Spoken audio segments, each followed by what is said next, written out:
Okay, so the homework's in. I gave you guys a new handout. I'm not sure we'll get to it today, but we'll be using it soon. So today, so last time what did we do? We did implications, right? Okay, so today we're going to talk about, so we're going to start in on proofs, but axioms.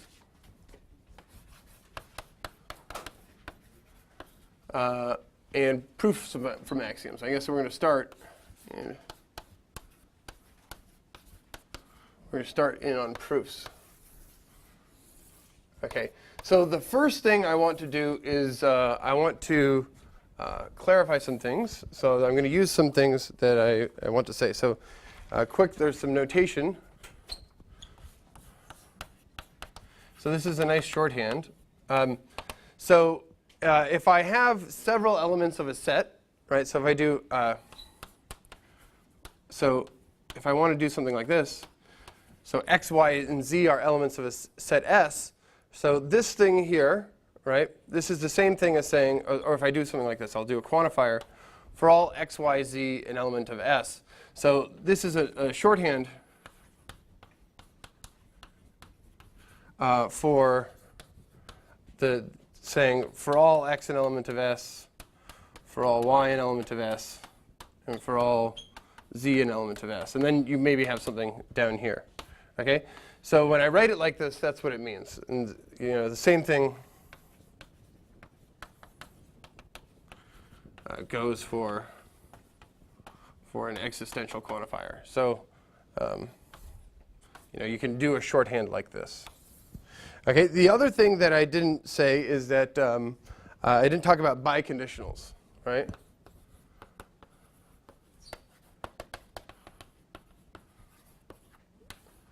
Okay, so these are statements of the form. These are propositions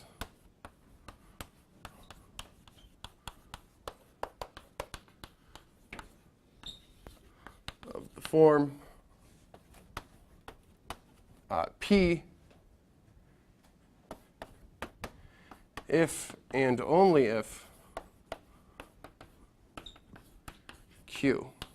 Okay? So the official definition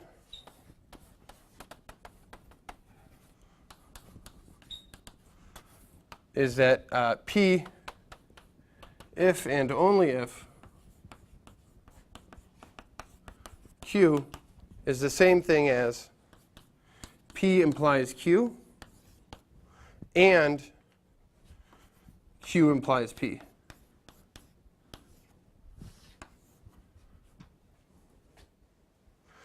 Okay, and then we have a special symbol for these, and then we have a special symbol.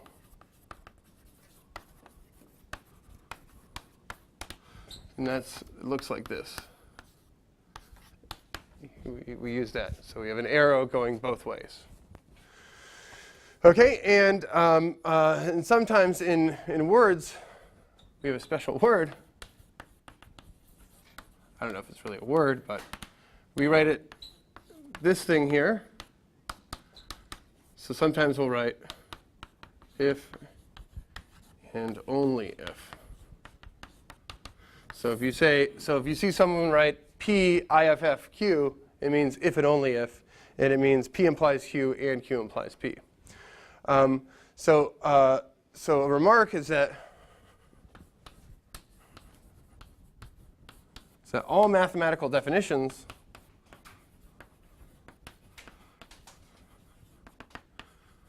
called definitions are really if and only if statements.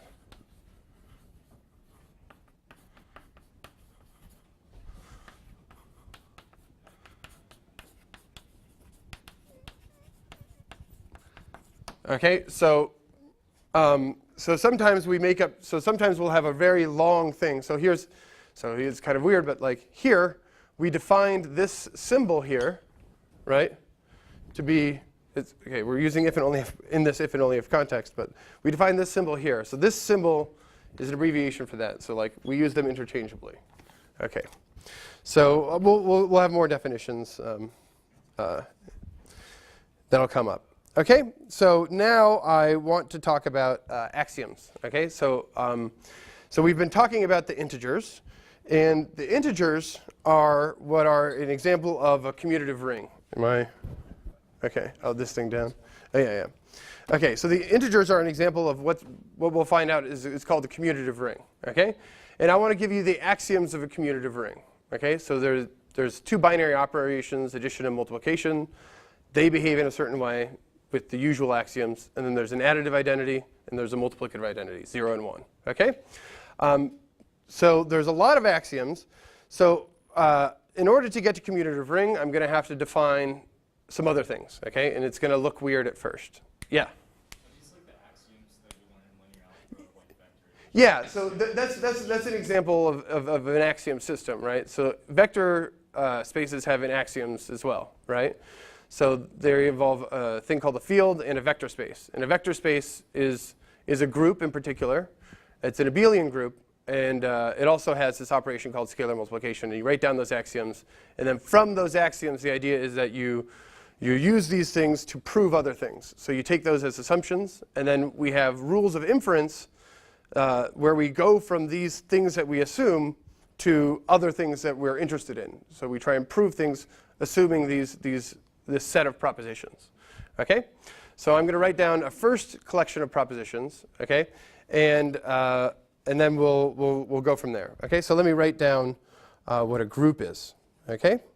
So a group. So let's do groups first. Okay, so a group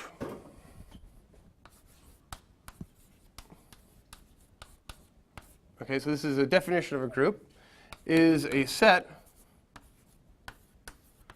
G with a binary operation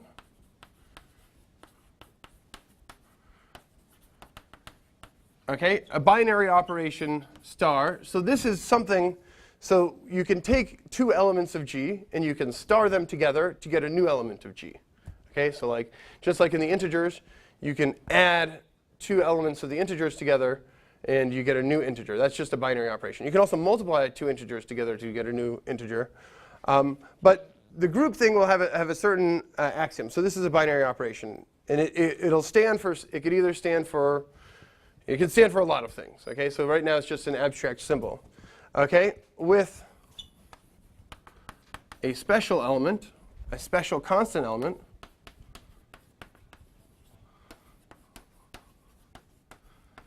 E an element of G. Okay, so we have this set, this binary operation E, satisfying the following.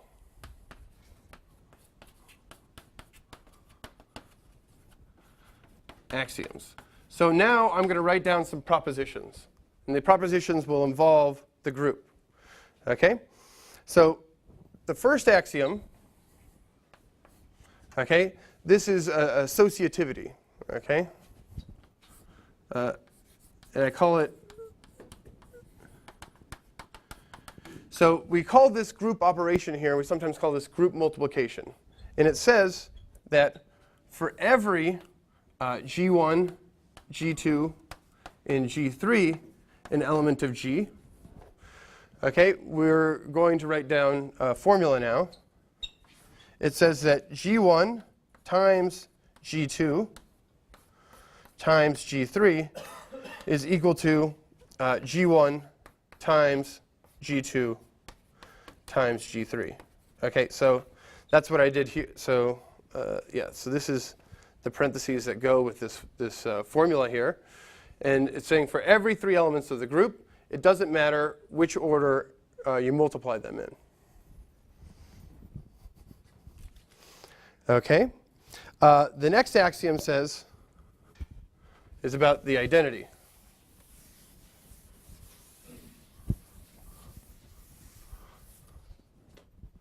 Okay, so G2. Okay, so we can write it in two different ways. It says that for all G an element of G. Is this still associativity? No, this is the axiom of identity here. So let me write down the identity, a group identity.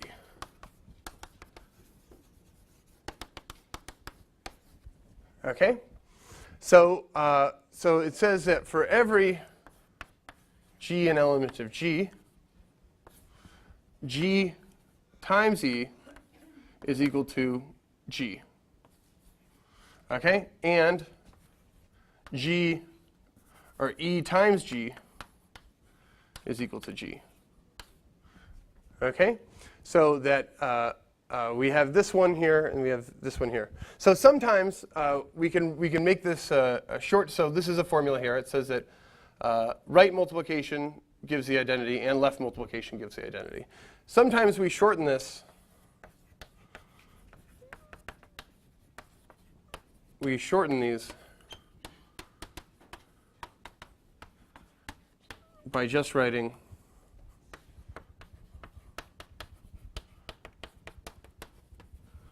G times E is equal to E times G is equal to G.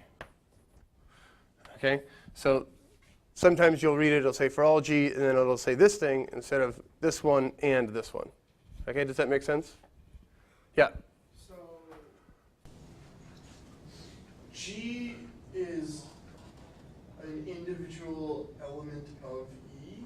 G, no. E is an element of, E is a distinguished element of G. So for example, well, excuse me, what did you say? Is G1, G2, G3 the parts of E? G1, G2, G3 has nothing to do with E. Okay. This is one statement here, right? I could replace G1, G2, G3 with any other symbols I want. I could have said X, Y, Z, and then this thing, right? But you have to replace them in the right order. They could be whatever you want for the bounded variables. It's just symbols, okay? The important part is that you have this quantifier here and that you have this relation, that they satisfy this relationship, this formula for the multiplication, okay? On the other hand, E is a very distinguished symbol. I cannot replace E with any other symbol since I labeled it here, okay? It's the special identity element, okay? And the special identity element has the property that its multiplication here behaves as such. What is G? G is what we call a group. And so there's going to be many different things that'll be a G, an example of a G, okay? So whenever we'll find lots of objects, right, like the integers or so matrices, right, matrices which are invertible, right, or the positive real numbers under multiplication. So I'll write these down. But there'll be lots of different G's that we have. And these different G's, you know, when you plug in this object into these axioms, right, then this thing will be true, that thing will be true, and then the third thing that I write down will be true, and that's what will make it a group. Okay? So these are formulas that we write down so that when we have structures which satisfy the axioms, so these axioms are called the axioms for the theory of the group, then they're called a model for these axioms. And that just means that they're what we call a group. Okay? And I'll give you an example in a second. So the last axiom for groups is the following here, is that groups have multiplicative inverses.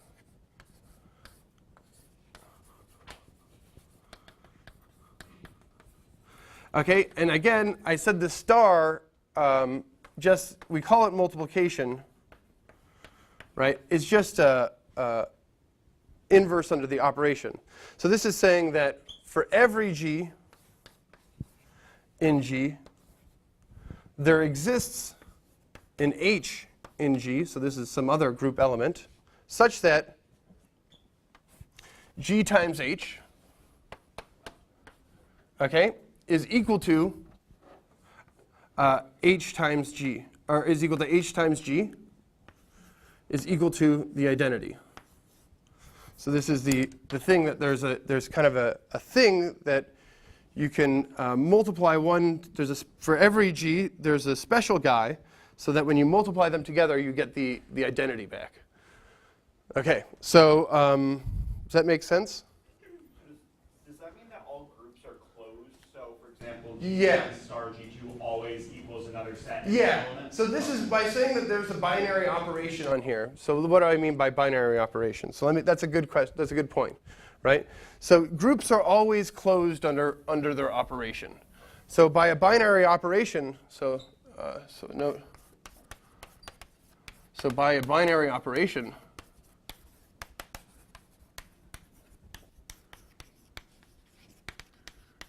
I mean so that for all, so it's an operation, I mean an operation for taking two elements of G and producing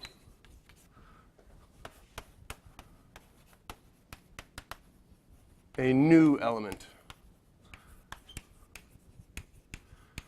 of G. So here, for all x, y, and G, right, x times y is also an element of G. Okay, so this is something that we could write it like this. Okay, so that's what I mean by binary operation. Yeah. Similar to like how you have to prove the closure identities of scale multiplication and addition first to have Yeah, so like if you wanted to show, like for vector addition, so like if you're familiar with a vector space, okay, so vector addition is one. And so you have to show that when you add two vectors together, you get an element of your vector space again, right? Here, yeah, this one says that groups will always have the property that when you multiply two things together, they'll stay inside the group. Yeah. Okay. Okay. So this is what they are, and let me add a new axiom here. So this is an extra axiom. So these are the axioms of a group. There's this extra axiom here. So this is kind of the bonus axiom. So bonus. So this is called the commutative axiom, commutative, or abelian. So, okay, and this is saying that for all G1, G2 in G,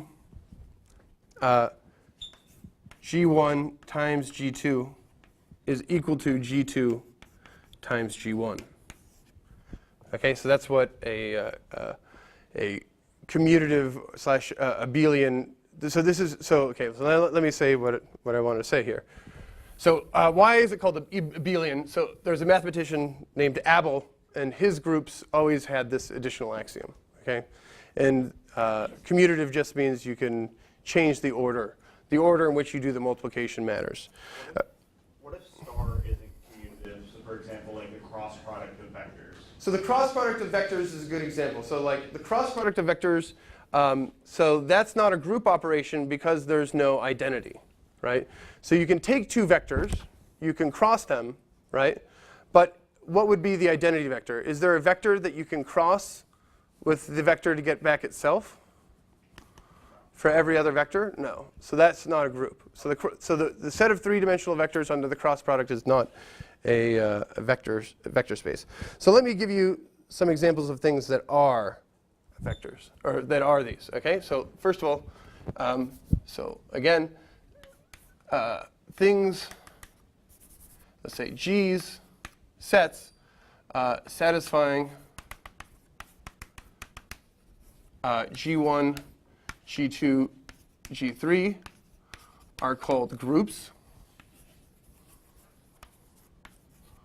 Groups. That's the definition of a group. Okay? And so definition. Okay? So groups which also satisfy this axiom A are called commutative groups.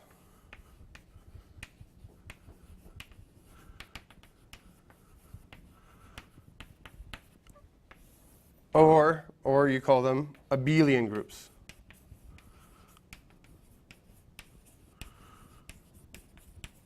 Okay, so that's the same thing. Commutative and abelian are the same thing. Okay, so let's give some examples.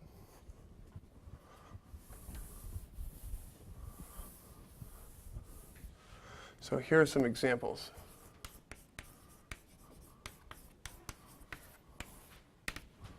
Okay, so a non-example, let me just say a non-example. So if G is equal to R3, and this multiplication operation here is the cross product. Okay, this does not have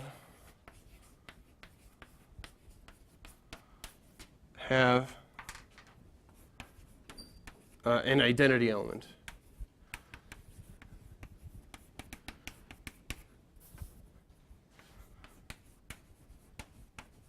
And it's not associative. And it's not associative.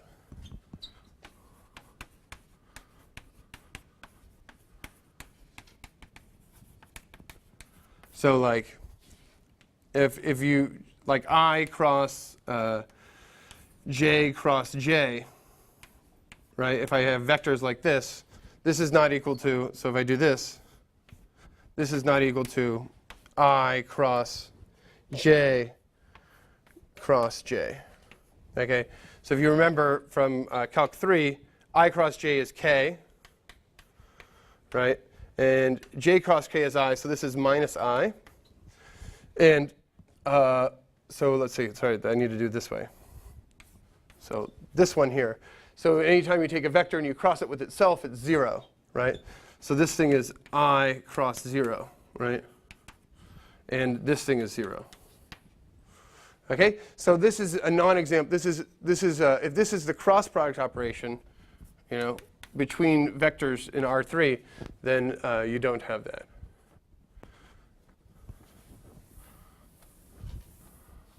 What about matrix multiplication? That's exactly what I was going to say. So that's a great example. So here's an example. So if G is the set of A, B, C, D, right, where such that A, B, C, and D are real numbers, right, and AD minus BC is equal to 1, right? So this thing here, this is a special group.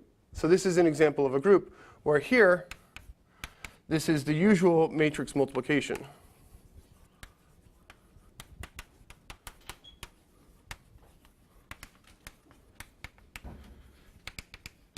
Okay, the condition, this group actually has a special name. So this group is called GL2R. Right, this is a special group that mathematicians like. The condition here that the determinant is 1 ensures that there's a matrix inverse. So remember, one of the axioms for a group was that it was invertible, that there existed another element, so you can multiply them to get the identity. And here the identity matrix is this matrix here. Well, G. Okay, for this particular G. So this is an example of a thing with of a group. Okay? Let me give you another example. G could be the set of integers with this operation here being addition and the identity operation being 0. Okay? So here it satisfies all the axioms. So this is the integers with the group operation. The group multiplication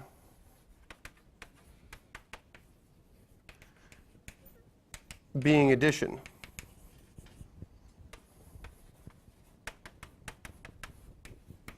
So here we take the addition being, so does it make sense? So this thing here, this is an abelian group as well. So this is an abelian group. abelian. I remember when I took this, when I first learned about groups, I thought the name abelian was really bad choice, right? But we're kind of, now I just use it all the time. But abelian means commutative. So if you forget what abelian means, it just means that it satisfies this commutative axiom. OK, so let me continue with this. Let me give another non-example.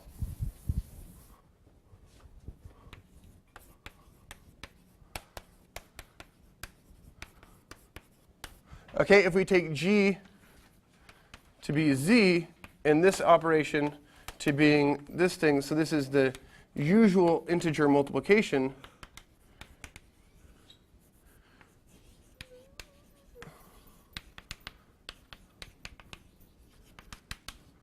right? This thing is not a group.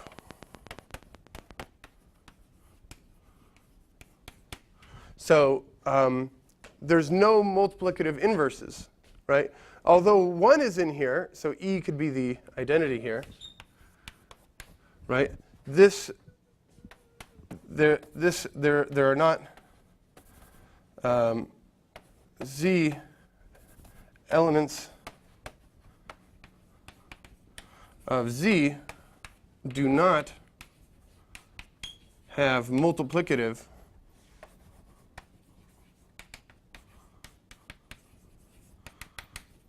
inverses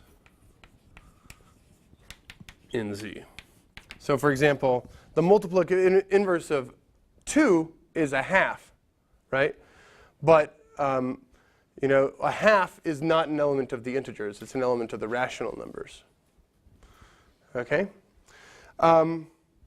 So let me say this. So let me make another remark on notation for groups and abelian groups. Remark.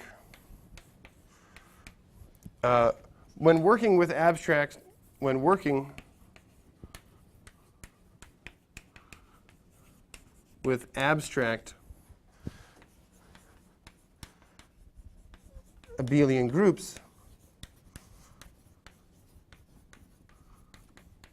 we use the symbol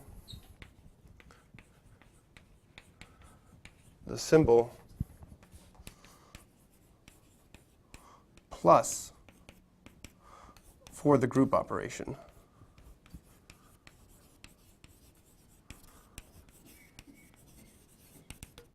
Often.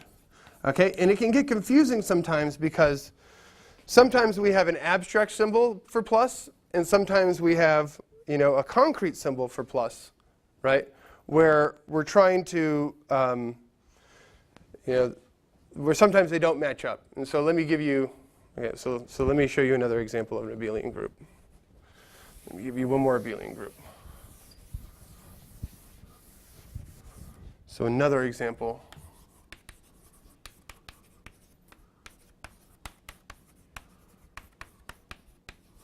of an abelian group.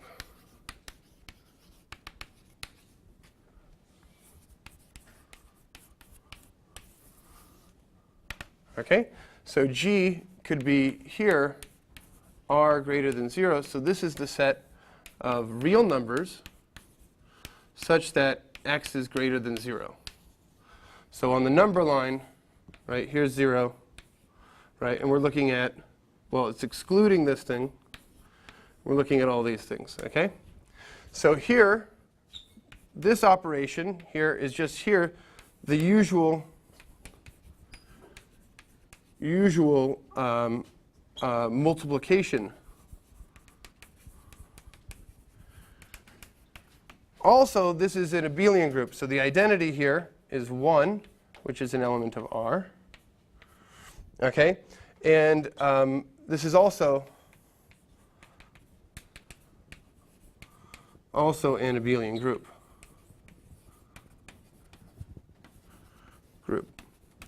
Okay? And when we write down the axioms for an abelian group, we sometimes write plus, right? This is why I was saying that it's confusing, okay? We sometimes write plus, right? There is a plus operation here, right? The real numbers, you can add two positive real numbers together, right? But when we're talking about this as an abelian group, we really mean the times operation. It's a little confusing. But we don't worry about that. Okay, so it's no big deal. We don't worry. Okay. So those are what groups are. Okay, that's what a group is. So there are things that satisfy the axioms of a group. Yeah. So would a non-group be the same thing as you have there, but the singular matrices? Yeah. So for example, if I considered matrices where the determinant was 0, right? Those matrices, they don't have multiplicative inverses, right? So the determinant. So having a multiplicative inverse is equivalent to having the determinant being 0. Okay, and so so this is the determinant here. This AD minus BC. When that's 0, you can't find another matrix to multiply it to get 1, 1, 1, 1. And that's an example of a thing that's not a group, although there is a binary operation of multiplication. Yeah, that's a good example. Okay, so what was I going for? So I'm going towards a commutative ring, right? So I'm trying to tell you, at the beginning of the class I said, okay, I have these things called commutative rings. Okay, so now let me try and tell you what commutative rings are. Okay. So there's lots of things that we can play with this. So I'm going to apologize right now because it's like I'm just going to do lots of definitions today. So they're going to help us build a vocabulary for talking about things. Okay. So a commutative ring, on the other hand, right? So commutative rings.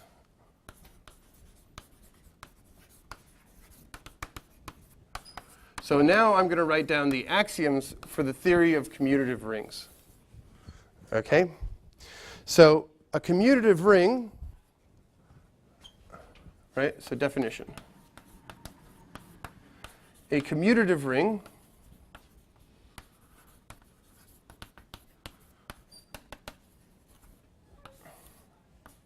is a set R, okay, with binary operations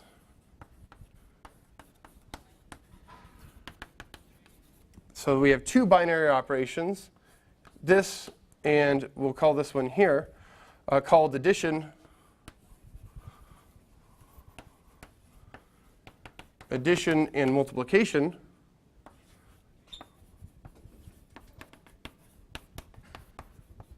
So that says multiplication. So it has binary operations, addition, multiplications, and two special elements, and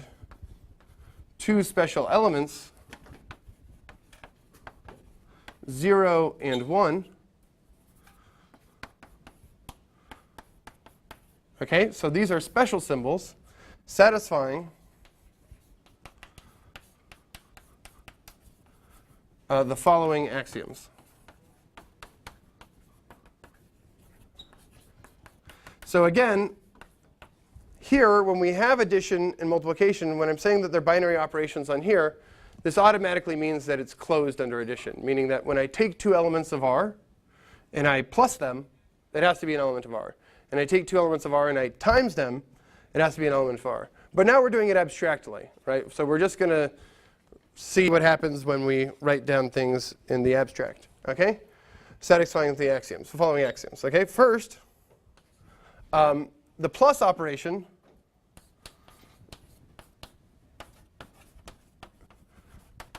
satisfies the axioms of an abelian group. An abelian group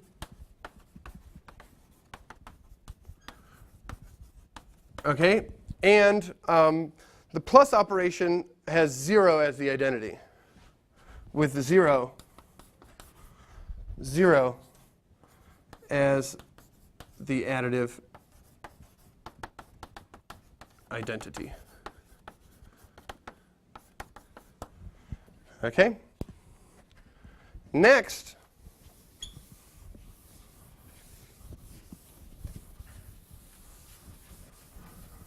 the multiplication operation So multiplication operation. So this is just, I call it multiplication.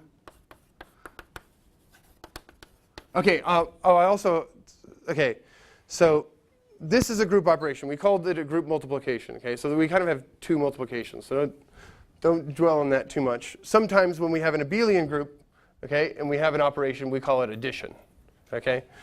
Okay, so we have the plus operation with 0. That's the axioms of abelian group. So that's just this stuff where, you know, you have an additive inverse. You have 0, it's associative, it's all the silly things, okay? There's also a bunch of silly axioms here. The multiplication operation satisfies a bunch of silly axioms as well. Well, M1 is that it's associative.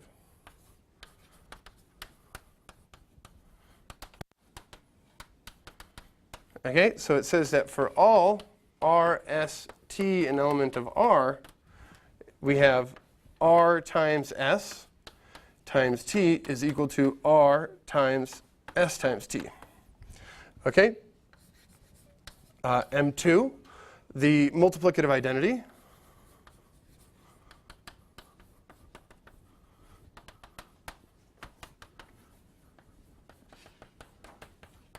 Okay? It says that 1, so for all R and R, 1 times R is equal to R times 1, which is equal to R. Okay? And then since it's commutative, since we're doing with commutative rings, sometimes we omit this axiom if you want to deal with non-commutative rings. For example, matrices which are singular, as was mentioned earlier, is an example of a ring which is a non-commutative ring, right? But we have this commutative property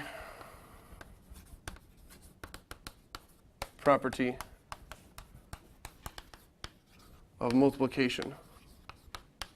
Okay? And this says that for all R, S, and R, R times S is equal to S times R. Okay? So we have these things. And then finally, so we have these rules for multiplication. Notice that this one here, I did not impose an inverse.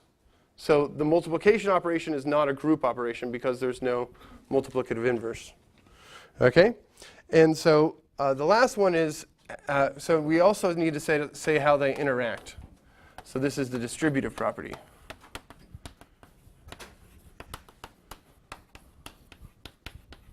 this for both addition and multiplication? The distributive property? Yeah. So that's a good point here. So I set up some axioms, and one had to do with addition. The other part has to do with multiplication. And now this part is how the addition and multiplication interact. And it says that for every collection of elements here in R, we have R times S plus T is equal to R times S plus R times T.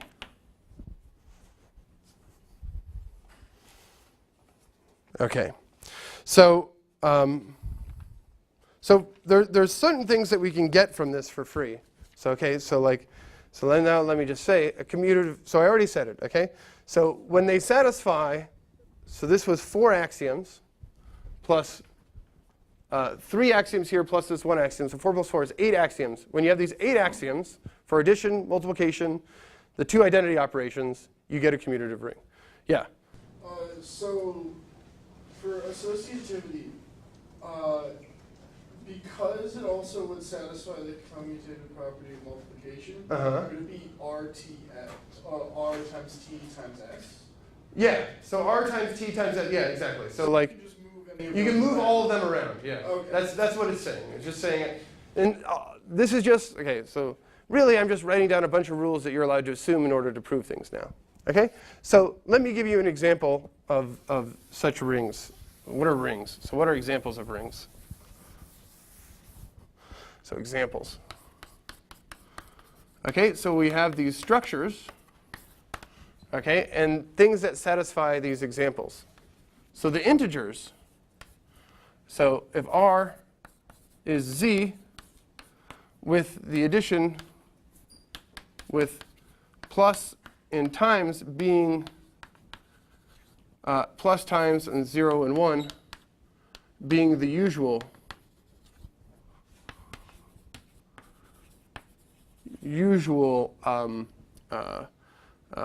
operations. And so this is maybe, you probably talked about this, since, elementary school or middle school, right? You talked about these operations and these axioms, right? The commutative property of addition and all these things for these numbers, okay? There's a lot weirder things that you could do, right? So here is kind of one of the examples that motivated a lot of these things. So here, I, okay? So here I is the square root of -1.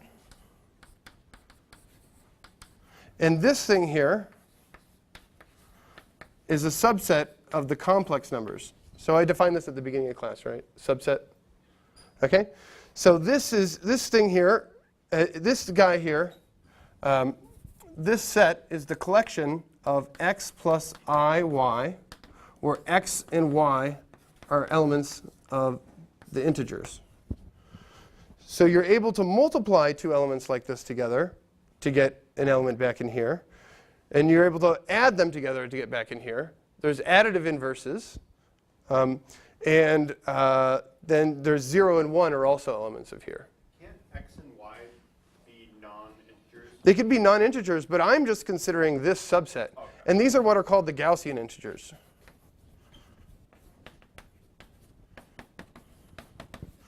Okay? So one of the things that people were interested in was, okay, so we've talked about divisibility, prime numbers, things like this, okay?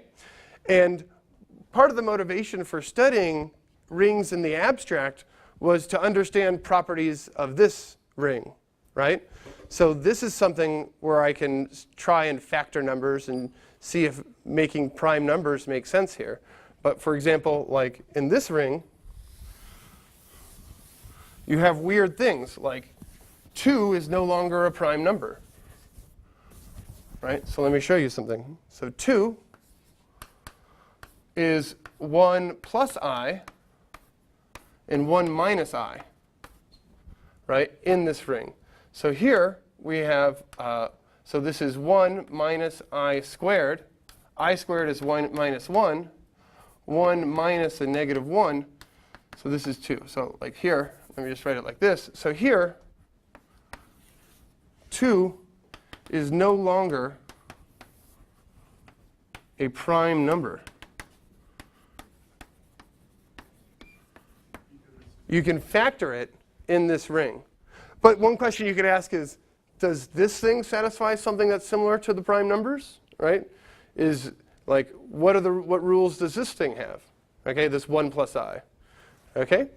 So yeah, so there's value in kind of seeing what happens just from these abstract axioms, right? Because it allows us to apply to a lot more general things. Okay?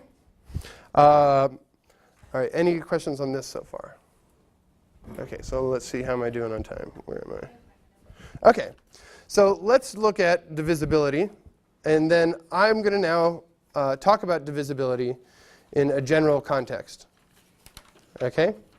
So let me say what it means for two things to be divisible. So now we can just talk about divisibility for commutative rings. And now the rules that we're allowed to use for commutative rings are the axioms of commutative rings. Okay? So divisibility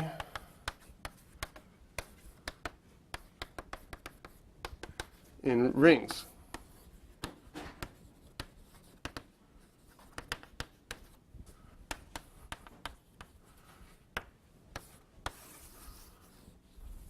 Okay? So let R be a commutative ring.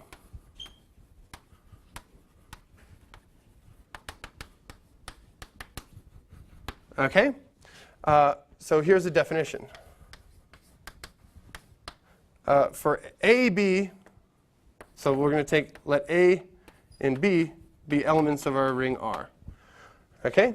So A divides B, okay, if and only if, so there exists some C in R, and it doesn't really matter that I use the letter C here, but it's just that there exists some C such that B is equal to AC.